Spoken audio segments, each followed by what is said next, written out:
देवों के देव महादेव कहते हैं कि किसी का मन इतना भी दुखी मत करो कि उसके अंदर का परमात्मा भी अशांत हो जाए, क्योंकि सरल व्यक्ति के साथ किए गए दुर्व्यवहार और छल आपको बर्बादी की ओर लेकर जाते हैं। पैरों में चुभा हुआ कांटा और गालों में पड़े चाटा से भी ज़्यादा दर्द हृदय में छुपा हुआ छल देता है। यदि आप किसी के साथ गलत करते हैं तो याद रखना, अब गलत सहने की अगली बारी आपकी होगी। जिस तरह उबलते पानी में आप कभी अपनी परछाई नहीं देख सकते, ठीक उसी तरह परेशान मन में आप कभी समाधान नहीं देख सकते। कभी भी अपनी खुशी को किसी और पर निर्भर ना होने दें। अक्सर दूसरों से लोग सत्य सुनने की लालसा रखते हैं, लेकिन जब वास्तविक में सत्य उनके सामने आता है तो कई लोग को यह सहन भी नहीं हो पाता है। कोई हमारे बारे में बुरा बोले या सोचे, इससे हमें फर्क नहीं पड़ना चाहिए, क्योंकि ऐसा करने से वह स्वयं ही अपने कर्म को बुरा बना रहा है और बुरे कर्म का हिसाब तो भोगना ही पड़ता है। कोई घाव दे तो उससे मिले उस घाव को याद रखने की बजाय उस घाव के पीछे छिपे पाठ को याद रखना चाहिए, ताकि फिर कोई इस तरह दूसरा घाव ना दे जाए। किसी को बोले गए झूठ और दिए गए धोखे से आप कुछ पल के लिए खुश तो जरूर हो सकते हैं, लेकिन भविष्य में इसके लिए आपको बहुत बड़ा मूल्य चुकाना पड़ सकता है। सच्चे लोग सदैव सकारात्मक सोचते हैं। वह हमेशा बीते कल में अनुभव और आने वाले कल में आशाएं लेकर चलते हैं। जीवन में आपको कई सलाहकार मिलते हैं। आप हर किसी के सलाह पर विचार कर सकते हैं, लेकिन आपको कर्म सविवेक से ही करना चाहिए। किसी के सामने अपनी अच्छाई शब्दों से नहीं बल्कि कर्मों से साबित करें, क्योंकि कर्म की ध्वनि कई मुख पर शब्दों की ध्वनि को स्वयं ही प्रखर कर देगी। याद रखें, ईश्वर पर चढ़ावे का कोई भी चीज़ बेकार नहीं होती, क्योंकि अब वह ईश्वर के चरण में आ चुके हैं, जिसका मोल तो मिलना ही है।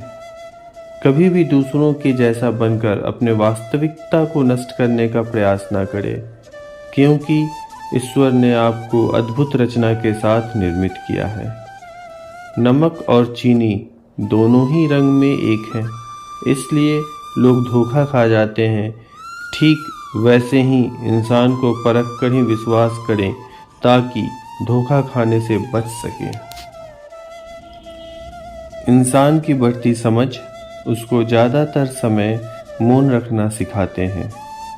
जब कोई व्यक्ति अपने को गिराने के लिए किसी गैर से मशवरा लेता है, तो वह अपने रिश्ते को खुद ही खाई में गिराने लगता है। यदि आप उगते हुए सूरज और दौड़ते हुए घोड़े का चित्र लगाकर सफल होने के बारे में सोच रहे हैं, तो वास्तव में आपको उगते सूरज से पहले जागना होगा और दिन भर घोड़े के समान दौड़ते हुए अपने कर्म को करना होगा। क्षमा मांगना एक नरम व्यक्ति का गुण होता है, जिसे एक अहंकारी व्यक्ति कभी नहीं कर सकता। ठीक उसी तरह क्षमा करना भी एक शक्तिशाली व्यक्ति का गुण होता है, जिसे एक कमजोर व्यक्ति कभी नहीं कर सकता। परिवार में एक व्यक्ति यदि भगवान के आराध्य में लीन हो जाए, तो पूरे परिवार में सकारात्मक ऊर्जा विलीन होने लगती है। चिंता करने के बजाय बस कर्म करें, क्योंकि अंत में सब ठीक होगा। जब तक ठीक ना हो तब तक समझो अंत नहीं हुआ है। यदि आपके पास बदला लेने की शक्ति हो, फिर भी आपने अपने साथ छल करने वाले को माफ़ कर दिया हो, तो आप ईश्वर के सबसे प्रिय भक्त में से एक हैं। जो आपके प्रेम को ना समझ सके उसे समझाने की कोशिश ना कीजिए, क्योंकि इससे सिर्फ और सिर्फ आपका ही हृदय का बार बार टूटता रहेगा। मुसीबत में फंसने पर मनुष्य ग्रह दोष, वास्तु दोष, पितृ दोष आदि देखने लगते हैं, लेकिन कभी भी अपने भीतर की आत्म दोष को नहीं देख पाते हैं। शिव पुराण में बताया गया है कि मन पर आश्रित होकर कोई भी काम नहीं करना चाहिए, क्योंकि मन अंधा होता है जिसे अच्छे और बुरे का ज्ञान नहीं होता है। इसलिए यदि आप मन के साथ चलते हैं तो आपको सद्बुद्धि को भी साथ लेकर चलना होगा।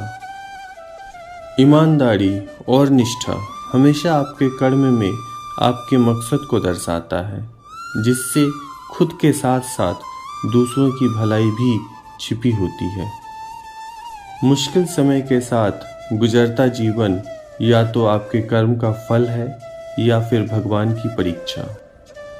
यदि किसी इंसान के बदलते रूप को आप देखना चाहते हैं तो उसकी वास्तविकता उनके सामने बोलकर देख लीजिए। सुंदर चेहरा या वस्त्र हमें खूबसूरत नहीं बनाता है, बल्कि हमें खूबसूरत बिना वजह की मुस्कुराहट बनाती है। महादेव कहते हैं कि समस्या से कभी निराश नहीं होना चाहिए, क्योंकि समस्या के साथ साथ समाधान का भी जन्म होता है।